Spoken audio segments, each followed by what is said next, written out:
জীবনে যদি সাকসেস হতে চান প্রত্যেকটা জায়গায় কিছু সূত্র থাকে, কিছু নিয়ম থাকে, কিছু কানুন থাকে। ওই কানুন না মানলে কখনো বার্গার তৈরি হয় না, ওই নিয়ম না মানলে কখনো কেক তৈরি হয় না, ওই নিয়ম না মানলে কখনো খাবার তৈরি হয় না, ওই নিয়ম না মানলে আপনি কখনো চাউল তৈরি করতে পারবেন না, ভাত তৈরি করতে পারবেন না, রান্না করতে পারবেন না। প্রত্যেকটা কিছুর একটা নিয়ম আছে। ঠিক তেমনি ভাবে এই দুনিয়ার জীবনকে সাকসেস করার জন্য কিছু ফর্মুলা আছে, কিছু নিয়ম আছে। তার মধ্যে একটা নিয়ম হচ্ছে গালির পরিবর্তে গালি নয়, হামলার পরিবর্তে হামলা নয়, কষ্টের পরিবর্তে কষ্ট নয়, দুঃখের পরিবর্তে দুঃখ নয়। কেউ যদি আপনাকে গালি দিয়ে শান্তি পায়, আপনি তাকে মুস্কি হেসে একটা সালাম দিয়ে দিন। কেউ আপনাকে গালি দিল, আপনি মুস্কি হেসে সালাম দিয়ে দেন। কেউ আপনাকে আঘাত করলো, তার জন্য আপনি একটা ফুলের মালা গিফট করেন।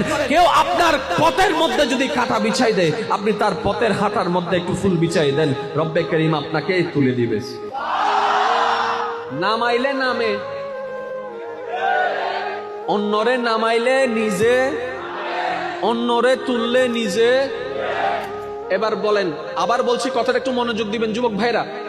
অন্যরে নামাতে চাইলে মূলত নিজে, অন্যরে তুলতে চাইলে মূলত নিজে।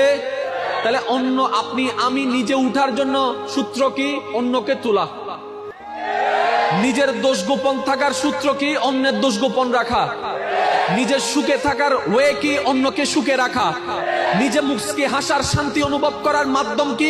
অন্যের মুখে হাসি ফুটানো। রব্বে করিম বলে ইন্নাল্লাহা আলা কুল্লি শাইইন কাদির, ওয়া আলা বলে ওয়া তুইজ্জু মান তাশা ওয়া তুযিল্লু মান তাশা। রহমান বলে, রহিম বলে, সুখদাতা আমি, রহমতদাতা আমি, শান্তিদাতা আমি, নিয়ামতদাতা আমি, জীবনদাতা আমি। তো আমি কাকে দিই জানো? যে আমার বান্দার জন্য করে, আমি তার জন্য করি। যে অন্যকে মাফ করে, আমি তাকে মাফ করে দিই। যে অন্যের জীবন সাজাই দেয়, আমি রব তার জীবনকে